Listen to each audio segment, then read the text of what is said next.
Pemirsa, di segmen ini kami akan ajak Anda bergabung dengan rekan-rekan kami di sejumlah biro TV One di sejumlah kota di daerah di tanah air. Sudah ada Farah Manhila dari TV One Biro Surabaya dan juga ada Nofri Afandi dari TV One Biro Medan. Kita langsung ke Medan.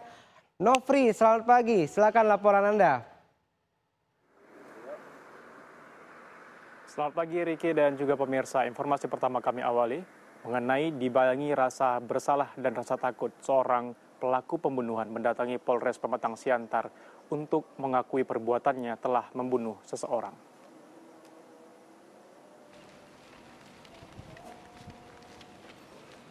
Di hadapan polisi, pelaku mengakui telah membunuh korban bernama Nur Aji dan membuang jasadnya ke ladang kunyit pada 15 Desember lalu. Menurut polisi, korban tewas akibat berkelahi dengan pelaku. Perkelahian terjadi setelah pelaku berniat membela saksi bernama AS yang bertengkar dengan korban, karena saksi AS menolak diajak ke hotel oleh korban. Setelah membunuh dan membuang jasad korban, esok harinya pelaku menyerahkan diri ke polisi. Usai mendapat informasi, polisi kemudian melakukan pengecekan ke TKP dan langsung mengevakuasi jasad korban.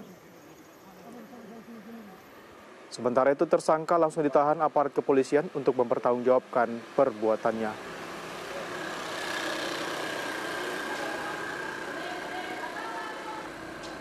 Informasi berikutnya pemirsa, ratusan aparatur sipil negara ASN dan honorer yang bekerja di pemerintahan Kabupaten Rokan Hilir, Riau berunjuk rasa di depan kantor pengelolaan keuangan dan aset daerah.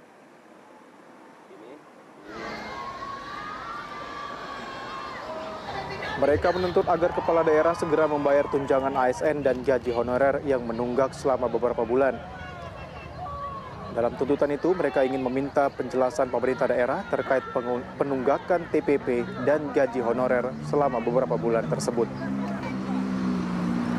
ASN menuding pemerintah mengabaikan pembayaran tunjangan ASN yang telah mengabdi untuk daerah dan lebih mengutamakan kegiatan BIMTEK di luar daerah serta pembangunan fisik lainnya.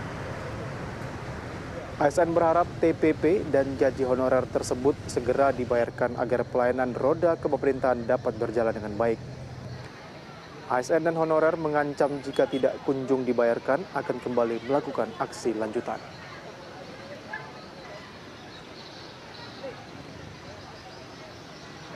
Demikian dua informasi dari wilayah Sumatera, saya kembalikan ke Riki di studio.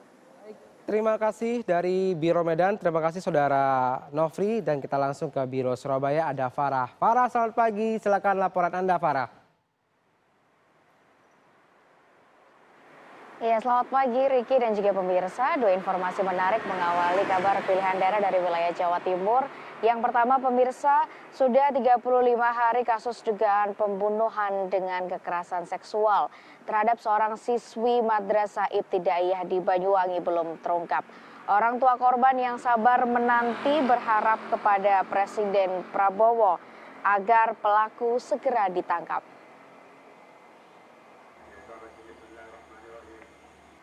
Polisi belum menemukan titik terang siapa pelaku peristiwa keji ini. Hingga saat ini polisi masih membutuhkan waktu untuk mengungkap kasus dugaan pembunuhan dengan kekerasan seksual terhadap Dinda Karla Nur Arindita. Ahmad Doni selaku ayah korban mengungkapkan bahwa ia berharap kepada Presiden Prabowo Subianto dan Kapolri agar pelaku pembunuh anaknya segera ditangkap. Selain itu, keluarga korban juga berharap jika pelaku tertangkap agar diberi hukuman yang setimpal.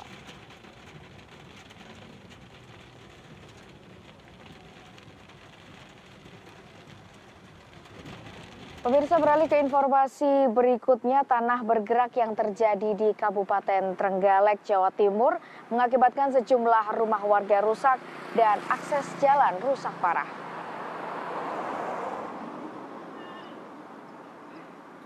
Bencana ini menyebabkan pergeseran tanah hingga radius 200 meter dari lokasi awal. Sedangkan kedalaman retakan tanah mencapai 2 meter. Setidaknya ada 19 rumah dan 1 musola yang rusak akibat bencana tanah gerak.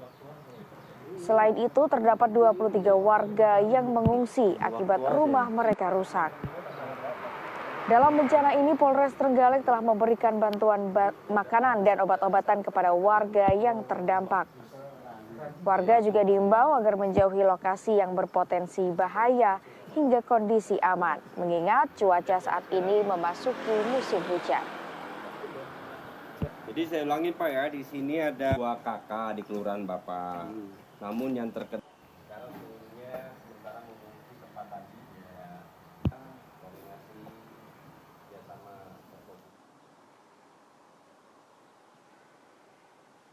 Ya pemirsa, demikian kabar pilihan daerah dari wilayah Jawa Timur. Selanjutnya saya kembalikan ke Riki di studio. Baik, terima kasih Farah langsung dari Surabaya, Jawa Timur, dan sebelumnya ada Nofri dari Medan, Sumatera Utara. Terima kasih atas laporan teman-teman. Selamat kembali bertugas. Dan pemirsa, sebelum memulai aktivitas Anda pada hari ini, saatnya kami hadirkan perkiraan cuaca dari BMKG di sejumlah kota di tanah air. Kita mulai dari DKI Jakarta. Pagi, siang, dan malam seperti apa? Nah, sekarang kita pagi dulu untuk hari ini. Ada di DKI Jakarta. Nah, di 5 titik barat, pusat, timur, selatan, utara itu semuanya berawan semua seragam berawan dengan intensitas suhu 25 hingga 28 derajat Celcius pemirsa. Sementara di siang hari semua titik di DKI Jakarta ada yang berkabut, bahkan di siang hari di barat kemudian berkabut di pusat. Ada potensi hujan ringan di selatan. Di malam hari kita lihat Jakarta Barat, Jakarta Pusat hujan ringan, Jakarta Utara hujan ringan. Selatan dan timur juga hujan ringan dengan suhu maksimal 29 derajat Celcius. Nah, dari Jakarta kita ke Bandung, Jawa Barat. Pagi cerah berawan 27 derajat Celcius perkiraannya. Siang cerah berawan dan lagi-lagi di malam hari di Bandung, Jawa Barat juga cerah berawan dengan suhu 16 hingga 27 derajat Celcius pemirsa. Dari Bandung kita ke Yogyakarta. Pagi cerah berawan 24-30 derajat Celcius, suhu yang sama juga terjadi di siang hari hujan ringan justru, dan Yogyakarta di malam hari ada potensi cerah berawan dengan maksimal suhu 30 derajat Celcius. Yogyakarta kita ke Surabaya, Jawa Timur. Di pagi hari Surabaya mengalami cuaca berawan, siang berawan, kondisi yang sama juga terjadi di malam hari. Surabaya berawan dengan suhu 24 hingga 31 derajat Celcius.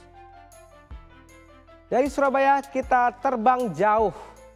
Kemana? Medan, Sumatera Utara pagi ini cerah berawan 24 hingga 29 derajat Celcius di kota Medan hari ini pemirsa. Dari Medan kita kemudian traveling lagi ke wilayah timur Indonesia.